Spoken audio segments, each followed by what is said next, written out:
এবার হরমুজে যুদ্ধের ইঙ্গিত দিয়ে আমেরিকাকে কড়া হুঁশিয়ারি ইরানি সেনাবাহিনীর। আমেরিকার সাথে সরাসরি বৈঠক কেন করবে না তেহরান? গুরুতর অসুস্থ ইরানের সর্বোচ্চ নেতা মোস্তফা খামেনি। গোপন রয়েছে তাঁর অবস্থান। ইরানের দায়িত্বে কে, কারা চালাচ্ছে খামেনির দেশ? আমেরিকার দাপট ঘুরিয়ে দিয়ে ভারতের রুশ ঘাঁটি বানাচ্ছে পুতিনের দেশ। ৩,০০০ রুশ সেনা, 10টি যুদ্ধ বিমান। ট্রাম্প কি আতঙ্কে? আসসালামু আলাইকুম, দেখছিলেন Bangla vision world news headline. এবার হরমুজ প্রণালী ঘিরে যুদ্ধের হুমকি দিল ইরান। আমেরিকাকে কড়া হুঁশিয়ারি দিয়ে ইরানি সেনাবাহিনী সাফ জানিয়ে দিয়েছে, মার্কিন বাহিনী হরমুজে অবরোধ, ডাকাতি ও জলদস্যুতা অব্যাহত রাখলে কঠোর জবাব দেবে ইরান।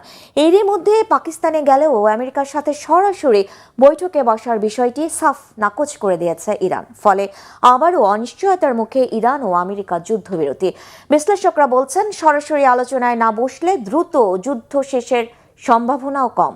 কি ঘটবে আসছে দিনগুলোতে? বিশ্ব কি বিপর্যয় থেকে রেহাই পাবে না? সঞ্জিদা ইসলাম তন্নির ডেস্ক রিপোর্ট। আমেরিকার সাথে সরাসরি আলোচনা করবে না ইরান, সাফ জানিয়ে দিয়েছেন ইরানের পররাষ্ট্রমন্ত্রী আব্বাস আরাকচি। শান্তি আলোচনায় যোগ দিতে পাকিস্তানে গেলেও মূলত তিনি বৈঠক করেছেন পাকিস্তানের প্রধানমন্ত্রী শাহবাজ শরীফ ও পাক সেনা প্রধান ফিল্ড মার্শাল আসিম মুনিরের সাথে। আর ইসলামাবাদকে জানানো ইরানের পর্যবেক্ষণ বা বক্তব্যগুলো আমেরিকা বা ট্রাম্প প্রশাসনের বিশ্বস্ত বিশেষ দূত স্টিভ উইটকফ এবং ডোনাল্ড ট্রাম্পের জামাতা জ্যারেড কুশনারের কাছে পৌঁছে দেবে পাকিস্তান। তবে পাক নেতাদের সাথে কি আলোচনা হয়েছে ইরানি প্রতিনিধি দলের? যুদ্ধবিরতির জন্য কি কি শর্ত দিয়েছে ইরান? আমেরিকা কি মানবে সেসব শর্ত? নাকি যুদ্ধবিরতি ভেস্তে গিয়ে আবারও যুদ্ধে জড়াবে ইরান ও আমেরিকা? আমেরিকার প্রতিনিধিরা কি ইরানের সাথে সরাসরি বৈঠক না করেই পাকিস্তান থেকে দেশে ফিরে যাবে? কেন আমেরিকাকে বিশ্বাস করছে না ইরান? ইরান জানিয়েছে, ইসলামাবাদ ও তেহরানের মধ্যে পারস্পরিক সহযোগিতা এবং আঞ্চলিক নিরাপত্তা পরিস্থিতি নিয়ে বিস্তারিত আলোচনা হয়েছে। বৈঠকে উভয় পক্ষই আঞ্চলিক শান্তি ও স্থিতিশীলতা বজায় রাখার ওপর গুরুত্ব আরোপ করেছেন। পাকিস্তান ও ইরানের মধ্যে দ্বিপক্ষীয় সম্পর্ক এবং নিরাপত্তা সহযোগিতা আরও জোরদার করার বিষয়েও তারা একমত হয়েছেন। কিন্তু আমেরিকার সাথে সমঝোতার বিষয়ে কোনো আলোচনা হয়েছে কিনা তা জানা যায়নি। আর মার্কিন প্রতিনিধি দলের সাথে আলোচনায় না বসার বিষয়ে এখনও অনড় অবস্থান ইরানের। কিন্তু কেন সরাসরি আলোচনা চায় না ইরান?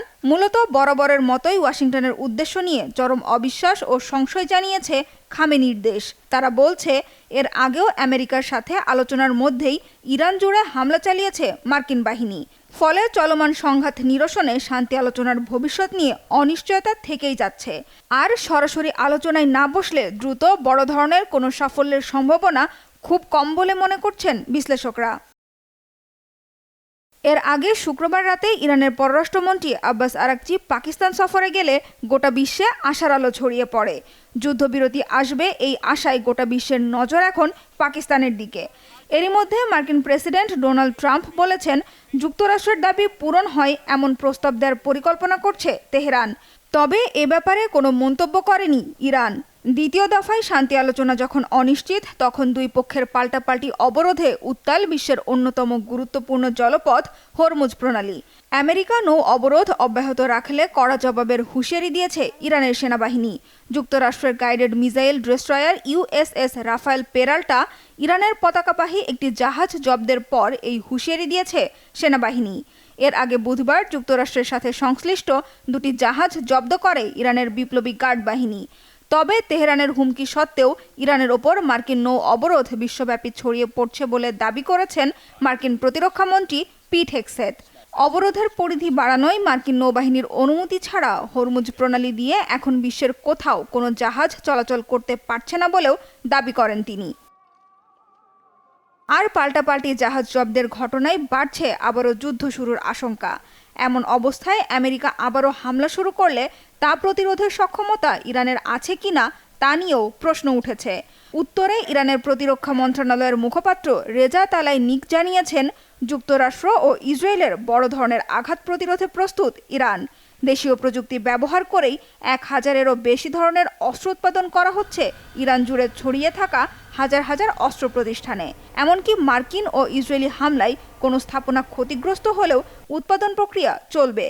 এছাড়া চলমান যুদ্ধে ইরানের মোট অস্ত্র মজুতের মাত্র অর্ধেক ব্যবহার করা হয়েছে, বাকি অর্ধেক এখনও অক্ষত রয়েছে। যদিও মার্কিন অস্ত্র মজুত কমে যাওয়ার খবর দিয়েছে খোদ আমেরিকার বিভিন্ন সংস্থা। এদিকে যুক্তরাষ্ট্রের মধ্যস্থতায় ইসরায়েল ও লেবাননের ভঙ্গুর যুদ্ধবিরতির মেয়াদ বাড়লেও থেমে নেই পাল্টাপাল্টি হামলা। লেবাননের সশস্ত্র গোষ্ঠী হিজবুল্লাহর বিরুদ্ধে যুদ্ধবিরতি লঙ্ঘনের অভিযোগ তুলে হামলার মাত্রা বাড়িয়েছে বর্বর ইসরায়েলি বাহিনী। যুদ্ধবিরতির মধ্যেও হামলা চলবে ঘোষণা দিয়েছেন ইসরায়েলি প্রধানমন্ত্রী বেনিয়ামিন নেতানিয়াহু। সানজিদা ইসলাম তন্নি, বাংলা ভিশন নিউজ ডেস্ক। গুরুতর অসুস্থ ইরানের সর্বোচ্চ নেতা মোস্তফা খামেনি একাধিক অস্ত্রোপচারের পর রয়েছেন আড়ালে। যুক্তরাষ্ট্র ইসরায়েলি গোয়েন্দাদের কাছে মোস্তফার গোপন অবস্থানের তথ্য ফাঁস হওয়ার শঙ্কায় রাষ্ট্র পরিচালনায় গুরুতর সিদ্ধান্ত নিচ্ছেন গোপনেই। এমন অবস্থায় প্রশ্ন উঠছে, মোস্তফা খামেনি সরাসরি দায়িত্ব পালন করতে না পারার কারণে ক্ষমতার কেন্দ্র এখন কি ইরানের সেনাবাহিনী? এই সুযোগে কি বাড়ছে ইসলামিক বিপ্লবী গার্ড কোরের প্রভাব? ইরানের অভ্যন্তরে এই পরিবর্তন কি সংকেত দিচ্ছে? বিস্তারিত মুর্শেদ আলমের ডেস্ক রিপোর্টে। যুক্তরাষ্ট্রের বিরুদ্ধে পুরোদমে যুদ্ধ চালিয়ে গেলেও ইরানের ক্ষমতা এখন ধর্মীয় নেতৃত্বের চেয়ে সেনাবাহিনীর দিকে বেশি ঝুঁকে পড়েছে। দেশটির নতুন সর্বোচ্চ নেতা মুজতবা খামেনির শরীরে বেশ কিছু বড় ধরনের অস্ত্রোপচার রয়েছে। এর ফলে তিনি রাষ্ট্র পরিচালনায় সরাসরি নজর দিতে পারছেন না। সংবাদ মাধ্যম নিউ ইয়র্ক টাইমসের এক প্রতিবেদনে উঠে আসে এমন তথ্য। ইরানের সাবেক সর্বোচ্চ নেতা আয়াতুল্লাহ আলী খামেনি নিহত হওয়ার পর তার ছেলে মুজতবা খামেনি শাসনভার গ্রহণ করেন। গেল মার্চ মাসে দায়িত্ব নেওয়ার পর থেকে তাকে একবারও প্রকাশ্যে দেখা যায়নি। এ পর্যন্ত তার কোনো অডিও বা ভিডিও বার্তাও প্রকাশ করা হয়নি। প্রতিবেদন সূত্রে জানা গেছে তার পায়ে একাধিক অস্ত্রোপচার হয়েছে, এমনকি কৃত্রিম পা লাগানোর প্রয়োজনও হতে পারে। হাতেও অস্ত্রোপচার করা হয়েছে। আর মুখমণ্ডল বা ঠোঁটে গুরুতর দগ্ধ হওয়ার কারণে কথা বলতেও সমস্যার মুখে পড়েছেন তিনি। এই পরিস্থিতিতে ইরানের ক্ষমতার কেন্দ্র ধীরে ধীরে সরে যাচ্ছে সামরিক নেতৃত্বের দিকে। বিশেষ করে ইসলামী বিপ্লবী গার্ড কোরের অভিজ্ঞ কমান্ডাররা এখন নিরাপত্তা, সামরিক কৌশল এবং পররাষ্ট্রনীতির মূল সিদ্ধান্ত নিচ্ছেন। উচ্চপদস্থ সামরিক কমান্ডাররা তার সঙ্গে সরাসরি দেখা করার বিষয়ে এড়িয়ে চলছেন, কারণ তাদের যাতায়াতের কারণে ইসরায়েলি গোয়েন্দাদের কাছে মুজতবার গোপন অবস্থানের তথ্য ফাঁস হয়ে যেতে পারে। যোগাযোগের মাধ্যমগুলো সীমিত হয়ে পড়ায় মুজতবার কাছে বার্তা পৌঁছানোর জন্য বিশেষ বার্তা বাহনের মাধ্যমে একটি নেটওয়ার্ক ব্যবহার করা হচ্ছে। সড়ক ও মহাসড়ক পাড়ি দিয়ে বার্তাগুলো অজ্ঞাত স্থানে পৌঁছানো হয়। মুজতবার জবাবও একই গোপন পথ ধরে ফেরত আসে। মোর্শেদ আলম, বাংলা ভিশন। এদিকে সম্প্রতি প্রোস্টেট ক্যান্সারে আক্রান্ত হয়ে গোপনে চিকিৎসা নিয়েছেন ইসরায়েলের প্রধানমন্ত্রী বেনিয়ামিন নেতানিয়াহু। জানুয়ারিতে রোগ শনাক্ত হওয়ার পর মার্চে জেরুজালেমে সম্পন্ন হয় সফল অস্ত্রোপচার, যা এতদিন হার্নিয়া অপারেশন হিসেবে জানানো হয়েছিল।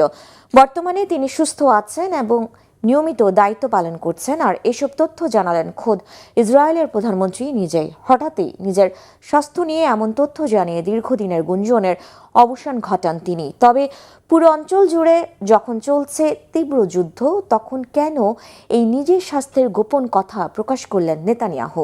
ইমরান মাহমুদের ডেস্ক রিপোর্ট। ইসরায়েলের প্রধানমন্ত্রী বেনিয়ামিন নেতানিয়াহু সম্প্রতি তার স্বাস্থ্য নিয়ে এক চাঞ্চল্যকর তথ্য প্রকাশ করেছেন। গত 24 এপ্রিল এক ভিডিও বার্তায় তিনি জানান যে তিনি প্রোস্টেট ক্যান্সারে আক্রান্ত হয়েছিলেন এবং গোপনে তাকে চিকিৎসাও নিতে হয়েছে। গত কয়েক মাস ধরে তার স্বাস্থ্য এমনকি মৃত্যু নিয়েও নানা গুঞ্জন ওঠে। এই প্রথম নিজেই বিষয়টি জনসমক্ষে স্বীকার করলেন নেতানিয়াহু। এপির একটি প্রতিবেদন অনুযায়ী নেতানিয়াহুর ক্যান্সার ধরা পড়েছিল 2026 সালের জানুয়ারি মাসের মাঝামাঝি সময়। নিয়মিত স্বাস্থ্য পরীক্ষার অংশ হিসেবে তার প্রোস্টেটে কিছু অস্বাভাবিকতা লক্ষ্য করেন চিকিৎসকরা। এরপর বায়োপসি করার পর নিশ্চিত হওয়া যায় যে সেটি ক্যান্সার। তবে নেতানিয়াহু জানান ক্যান্সারটি একেবারে প্রাথমিক পর্যায়ে ছিল। সিএনএনের খবর অনুযায়ী রোগটি তার শরীরে অন্য কোথাও ছড়িয়ে পড়েনি, অর্থাৎ এটি ছিল লোকালাইজড বা একটি নির্দিষ্ট স্থানে সীমাবদ্ধ। চিকিৎসার বিষয়ে নেতানিয়াহু জানান যে মার্চ মাসে জেরুজালেমের হাদাসা মেডিকেল সেন্টারে তার একটি সফল অস্ত্রোপচার সম্পন্ন হয়। বিবিসি তাদের প্রতিবেদনে উল্লেখ করেছে যে এই অস্ত্রোপচারটি ছিল অত্যন্ত গোপনীয়। ওই সময় প্রধানমন্ত্রীর কার্যালয় থেকে জানানো হয়েছিল যে তিনি একটি হার্নিয়ার চিকিৎসার জন্য হাসপাতালে ভর্তি হয়েছেন।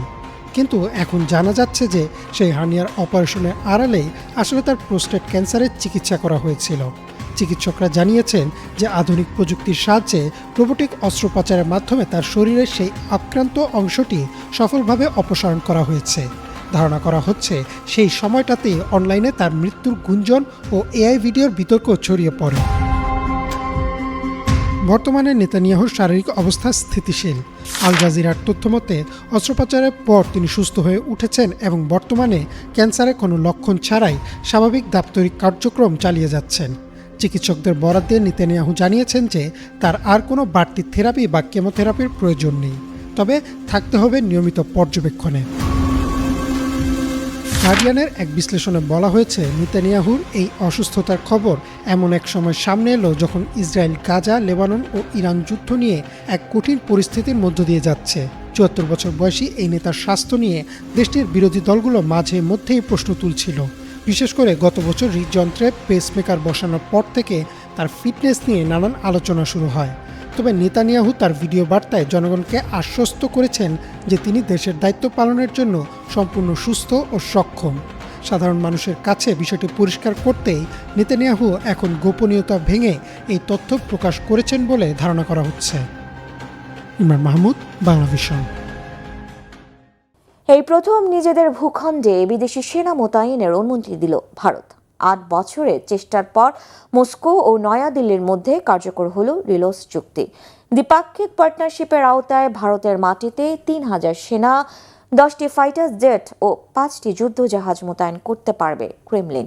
সেই সাথে একে অপরের নির্ধারিত সামরিক ঘাঁটি ও সিপোর্ট ব্যবহার করতে পারবে দুই দেশ। যুক্তরাষ্ট্রের সঙ্গে নানা কারণে চলমান টানাপোড়েনকে উপেক্ষা করে মোদী সরকারের নেওয়া এই পদক্ষেপ বিশ্ব রাজনীতিতে সৃষ্টি করেছে ব্যাপক তোলপাড়। হাফিজুল ইসলামের ডেস্ক রিপোর্টে বিস্তারিত। ভারতের মাটিতে ৩,০০০ সেনা, 5টি যুদ্ধজাহাজ এবং 10টি অত্যাধুনিক ফাইটার জেট নামাচ্ছে রাশিয়া। ইতিহাস বদলে দিয়ে প্রথমবারের মতো নিজেদের ভূখণ্ডে বিদেশি রাষ্ট্রের সামরিক উপস্থিতির অনুমতি দিল নয়াদিল্লি। দীর্ঘ ৮ বছরের দর কষাকষির পর ভারত রাশিয়ার মধ্যে কার্যকর হয়েছে রিলোস নামের অত্যন্ত শক্তিশালী এক সামরিক চুক্তি। দ্বিপক্ষীয় এই সমঝোতার ফলে দুই দেশ পাবে একে অপরের সামরিক ঘাঁটি, বিমানবন্দর এবং সিপোর্ট ব্যবহারের আইনি অধিকার। এই পার্টনারশিপকে মোদী সরকারের নেয়া চরম সাহসী ও ঝুঁকিপূর্ণ চাল বলে মনে করছেন ভূরাজনৈতিক বিশ্লেষকেরা। এমন চুক্তির জেরে প্রশ্ন উঠেছে, ভারতকে কি রাশিয়ার নতুন ঘাঁটি বানাচ্ছেন ভ্লাদিমির পুতিন? কি ঘটছে পর্দার আড়ালে? দক্ষিণ এশিয়া ও ভারত মহাসাগর ক্রমেই পরিণত হচ্ছে আন্তর্জাতিক পরাশক্তিগুলোর নতুন রণক্ষেত্রে। মস্কো ও নয়াদিল্লির মধ্যকার সাম্প্রতিক চুক্তির বড় ধাক্কা লাগবে ওয়াশিংটনে। রুশ তেল কেনার কারণে আগে থেকেই মার্কিন চাপের মুখে আছে ভারত। যুক্তরাষ্ট্রের সঙ্গে শীতল সম্পর্কের মাঝেই রাশিয়ার সামরিক উপস্থিতির অনুমতি দিল নয়াদিল্লি। এই পদক্ষেপ আমেরিকার ইন্দো প্যাসিফিক স্ট্র্যাটেজিকে ফেলছে সরাসরি চ্যালেঞ্জের মুখে। ভারত মহাসাগরে রাশিয়ার আনুষ্ঠানিক প্রবেশ আমেরিকার একক আধিপত্যকে খর্ব করতে পারে। অন্যদিকে মস্কোর সঙ্গে বেইজিংয়ের বন্ধুত্ব থাকলেও ভারতীয় সমুদ্রে রাশিয়ার ঘাঁটি চীনকে কিছুটা ব্যাকফুটে ঠেলে দিতে পারে। সামরিক সরঞ্জামের জন্য ভারত দীর্ঘদিন ধরে রাশিয়ার উপর অনেকাংশেই নির্ভরশীল। পশ্চিমা বিশ্ব মস্কোকে একঘরে করতে চাইলেও ঘনিষ্ঠতা বাড়াচ্ছে মোদী সরকার। রিলোস চুক্তির মাধ্যমে ভারত মহাসাগরে পা রাখার সুযোগ হল রাশিয়ার। পাল্টা ফায়দা হিসেবে রাশিয়ার উত্তরাঞ্চলীয় সমুদ্রপথ ব্যবহারের সুযোগ পাবে ভারত। এর মধ্য দিয়ে চীনের একচেটিয়া আঞ্চলিক প্রভাব মোকাবেলার সুযোগও পাবে নয়াদিল্লি। অবশ্য ভারত সবসময়ই দাবি করে আসছে তারা মাল্টি অ্যালাইনমেন্ট বা সবার সাথে সুসম্পর্ক বজায় রাখার নীতিতে বিশ্বাসী। আর এ কারণেই আমেরিকার সাথে সমঝোতা থাকার পরেও রাশিয়ার সঙ্গেও তারা ধরে রাখছে গভীর বন্ধুত্ব। রিলোস চুক্তির মাধ্যমে মস্কো ও দিল্লি একে অপরের জন্য এমন এক লজিস্টিক ব্রিজ তৈরি করল যা কেবল দুই দেশের সামরিক শক্তিই বাড়াবে না, বরং বৈশ্বিক নিষেধাজ্ঞার সময় চাপ মোকাবেলা করতেও সাহায্য করবে। এই চুক্তির মাধ্যমে নয়াদিল্লি বার্তা দিচ্ছে ট্রাম্পের অর্থনৈতিক চাপ কিংবা চীনের আঞ্চলিক দাপট কোনো কিছুই তাদের সিদ্ধান্ত নিতে বাধা দিতে পারবে না। একই সঙ্গে মোদী সরকার যেন পরিষ্কার বুঝিয়ে দিচ্ছে নয়াদিল্লি কোনো বিশেষ ব্লকের অনুসারী নয়, বরং নিজেদের স্বার্থে যে কোনো দেশের সাথেই তারা রাখতে পারে গভীর সম্পর্ক। ভারত মহাসাগরে রাশিয়ার সরাসরি উপস্থিতি চ্যালেঞ্জ করবে পশ্চিমাদের প্রভাবকে, আর এর ফলে ভবিষ্যতে এই অঞ্চলের নিয়ন্ত্রণ কোনো একটি শক্তির হাতে থাকবে না। মস্কোর সামরিক শক্তি আর নয়াদিল্লির ভূরাজনৈতিক অবস্থান তৈরি করছে নতুন এক আঞ্চলিক মেরুকরণ। চীন, রাশিয়া, পাকিস্তানের সুসম্পর্ক আর ভারতের মাটিতে মস্কোর কৌশলগত অবস্থান এই অঞ্চলে পুরোপুরি একঘরে করে দেবে যুক্তরাষ্ট্রকে। অন্যদিকে রাশিয়ার সবচেয়ে আস্থাভাজন হতে ভারত পাকিস্তানের মধ্যে শুরু হতে পারে নতুন আরেক প্রতিযোগিতা। হাফিজুল ইসলাম, বাংলা ভিশন। রাশিয়ার সাথে যুদ্ধে ইউক্রেন সেনাবাহিনীর ভয়াবহ মানবিক সংকটের চিত্র প্রকাশ পেয়েছে।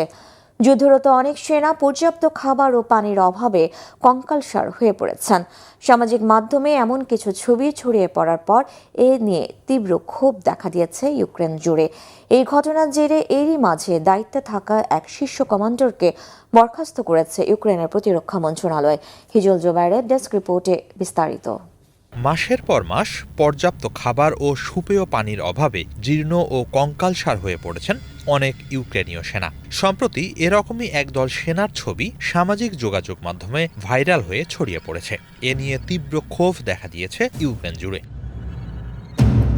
24 এপ্রিল ব্রিটিশ সংবাদ মাধ্যম দ্য গার্ডিয়ানের প্রতিবেদনে বলা হয়েছে, সম্প্রতি সামাজিক মাধ্যমে আনাস্তাসিয়া সিলচুক নামের এক সেনার স্ত্রীর পোস্ট থেকে এই কেলেঙ্কারির ঘটনা প্রকাশ্যে এসেছে। ওই নারী তার স্বামীর সহযোদ্ধাদের কিছু ছবি সামাজিক মাধ্যমে পোস্ট করেছেন। এসব ছবিতে দেখা যায় অপুষ্টির কারণে 4 জন সেনার শরীর হাড্ডিসার হয়ে গেছে, তাদের পাঁজরের হাড় বেরিয়ে এসেছে, পেট ঢুকে গেছে ভেতরে, হাত ও বাহু শুকিয়ে গেছে।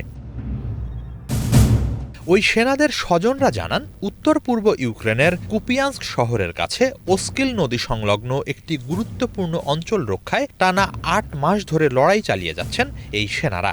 সেখানে কেবল ড্রোনের সাহায্য দিয়ে খাবার ও ওষুধ পাঠানো হয়। সিলচুক লেখেন, যুদ্ধক্ষেত্রে যাওয়ার সময় এই সেনাদের এক একজনের ওজন ছিল 80 থেকে 90 কেজির ওপরে, কিন্তু এখন তাদের ওজন 50 কেজিতে নেমে এসেছে। তিনি বলেন, এমন ঘটনা অনেক সময়ই ঘটেছে যে একবার খাবার পৌঁছে দেওয়ার পর টানা 10 দিন আর কোনো খাবার সেখানে যায়নি। জীবন বাঁচাতে বৃষ্টির পানি ও তুষার গলিয়ে খেতে হয়েছে সেনাদের। সিলচুক আরও জানান, এই সেনারা সর্বোচ্চ টানা 17 দিনও না খেয়েছিলেন। রেডিওর মাধ্যমে বারবার আকুতি জানানো হলেও কেউ তাদের কথা কানেই তোলেনি। আমার স্বামী আর্তচিৎকার করে ভিক্ষা চেয়েছে, বলেছে খাবার ও পানি নেই, কিন্তু তাদের কথা শোনা হয়নি। এমনটা একবার নয়, বারবার ঘটেছে। আরেক সেনার আত্মীয় ইভানা পোভেরেজনিউক জানান, 14th সেপারেট মেকানাইজড ব্রিগেডকে ভয়াবহ কঠিন এক পরিস্থিতিতে ফেলা হয়েছে। ক্ষুধার জ্বালায় অনেক যোদ্ধা যুদ্ধক্ষেত্রে জ্ঞান হারিয়ে ফেলছেন। তার বাবাকে কোনো মতে ওই রণাঙ্গন থেকে সরিয়ে নেওয়া হলেও অন্য সেনারা এখনও ওই পরিস্থিতিতে আটকে আছেন। এসব বিষয় সামনে আসায় তীব্র বিতর্ক সৃষ্টির ফলে এরই মাঝে সেনাদের খাবার সরবরাহের দায়িত্বে থাকা শীর্ষ কমান্ডারকে সরিয়ে দেওয়া হয়েছে বলে জানিয়েছে ইউক্রেনের প্রতিরক্ষা মন্ত্রণালয়। সংশ্লিষ্ট ব্রিগেডের পক্ষ থেকে স্বীকার করা হয়েছে যে কিছু সেনা দলের কাছে রসদ সরবরাহে ঘাটতি হয়েছে। রুশ সেনাদের সম্মুখ সারির খুব কাছাকাছি হওয়ায় সেসব জায়গায় কেবল আকাশপথেই খাবার সরবরাহ করা সম্ভব, কিন্তু শত্রু বাহিনীর ড্রোন ব্যবহার করে প্রতিনিয়ত খাদ্য, জ্বালানি ও গোলাবারুদ সরবরাহে বাধা দেওয়ায় এই লজিস্টিক সংকট তৈরি হয়। এদিকে এরই মাঝে সিলচুক জানিয়েছেন, বিষয়টি জনসমক্ষে আসার পর পরিস্থিতির উন্নতি হচ্ছে। তিনি বলেন, নতুন কমান্ডার নিয়োগ দেয়া হয়েছে। তিনি আমাকে ফোন করে জানিয়েছেন সমস্যার সমাধান হচ্ছে। আমার স্বামী জানিয়েছে, গত 8 মাসে সে যতটা না খেয়েছিল এর মাঝে তার চেয়ে বেশি খাবার পেয়েছে। তবে দীর্ঘদিন অভুক্ত থাকায় তাদের পাকস্থলী সংকুচিত হয়ে গেছে। তারা জানে না পরের দিনের খাবার পাবে কিনা। এই সেনাদের সুচিকিৎসা ও তাদের অন্যত্র সরিয়ে নেওয়া প্রয়োজন। ইউক্রেনের সামরিক কমান্ড পুরো ঘটনার বিস্তৃত তদন্ত শুরু করেছে। সেনাদের কাছে খাবারের নতুন চালান পৌঁছে দেয়া হচ্ছে এবং অনুকূল পরিস্থিতি তৈরি হওয়া মাত্রই ওই এলাকায় আটকে পড়া সেনাদের সরিয়ে নেওয়া হবে বলে প্রতিশ্রুতি দিয়েছে তারা। হিজল জোবায়ের, বাংলা ভিশন। অপরাধীদের মৃত্যুদণ্ড কার্যকরে বড় পরিবর্তনের পথে যুক্তরাষ্ট্র।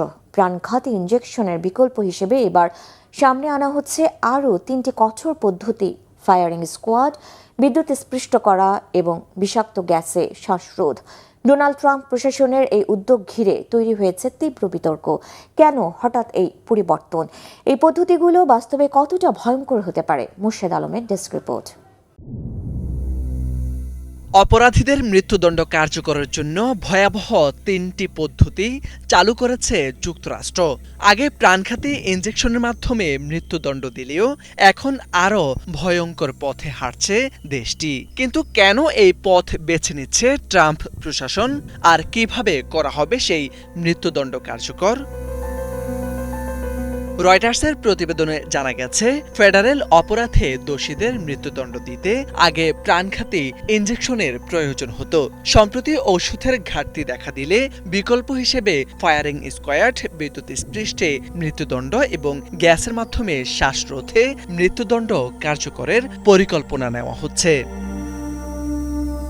এর মধ্যে ফায়ারিং স্কোয়াড পদ্ধতিতে দণ্ডিত ব্যক্তিকে একটি চেয়ারে বেঁধে মাথা কাপড়ে ঢাকা হয়। হৃৎপিণ্ড বরাবর সাদা কাপড় বা চিহ্ন লাগানো হয়। এরপর 3 থেকে 5 জনের একদল প্রশিক্ষিত বন্দুকধারী 15 থেকে 20 ফুট দূরত্ব থেকে একসাথে হৃৎপিণ্ড লক্ষ্য করে গুলি করে। অনেক সময় একজন বন্দুকধারীর রাইফেলের ভেতর নকল গুলি রাখা হয়, যাতে কেউ নিশ্চিত হতে না পারে কার গুলিতে মৃত্যু হয়েছে। দ্বিতীয় পদ্ধতি হল বিদ্যুৎ স্পৃষ্টে মৃত্যুদণ্ড। দণ্ডিত ব্যক্তিকে একটি বিশেষ কাঠের চেয়ারে চামড়ার বেল্ট দিয়ে শক্ত করে বাঁধা হয়। তার মাথায় একটি ধাতব টুপি এবং পায়ে আরেকটি ইলেকট্রোড লাগানো হয়। টুপির ভেতর লবণাক্ত জলে ভেজানো স্পঞ্জ রাখা হয়, যাতে বিদ্যুৎ ভালোমতো প্রবাহিত হতে পারে। জল্লাদ সুইচ টিপলে 500 থেকে 2000 ভোল্ট পর্যন্ত বিদ্যুৎ দণ্ডিতের শরীরের মধ্যে প্রবাহিত হয়। 30 সেকেন্ড থেকে 2 মিনিট পর্যন্ত কয়েক দফায় এই শক দিলে উচ্চ ভোল্টেজের কারণে হার্ট ফেলিউর এবং মস্তিষ্কের মৃত্যু ঘটে। তৃতীয়টি হল গ্যাসের মাধ্যমে শ্বাসরোধ। ব্যক্তিকে একটি বায়ুরোধী কাচের ঘরে চেয়ারে বেঁধে রাখা হয়। চেয়ারের নিচে সালফিউরিক অ্যাসিড ভর্তি একটি পাত্র থাকে। বাইরে থেকে একটি লিভার টানলে পটাশিয়াম বা সোডিয়াম সায়ানাইড দানা অ্যাসিডের পাত্রে পড়ে, যা থেকে মারাত্মক বিষাক্ত হাইড্রোজেন সায়ানাইড গ্যাস উৎপন্ন হয়। বিষাক্ত গ্যাস রক্তে অক্সিজেন গ্রহণ করার ক্ষমতা বন্ধ করে দেয়, ফলে শ্বাসরোধ হয়ে 6 থেকে 18 মিনিটের মধ্যে মৃত্যু ঘটে। ট্রাম্পের দ্বিতীয় মেয়াদে ফেডারেল পর্যায়ে মৃত্যুদণ্ড কার্যকর জোরদার করার প্রতিশ্রুতির অংশ হিসেবে এই উদ্যোগ নেওয়া হচ্ছে। এর আগে 2021 সালে নিজের প্রথম মেয়াদের শেষ দিকে দীর্ঘ 20 বছরের বিরতি ভেঙে ফেডারেল পর্যায়ে মৃত্যুদণ্ড কার্যকর পুনরায় চালু করেন ডোনাল্ড ট্রাম্প। সে সময় অল্প কয়েক মাসের মধ্যেই 13 জন বন্দীর মৃত্যুদণ্ড কার্যকর করা হয়, যা যুক্তরাষ্ট্রের সাম্প্রতিক ইতিহাসের গুরুত্বপূর্ণ ঘটনা হিসেবে বিবেচিত। মোর্শেদ আলম, বাংলা ভিশন। এই ছিল আজকের মতো, সাথে থাকায় ধন্যবাদ।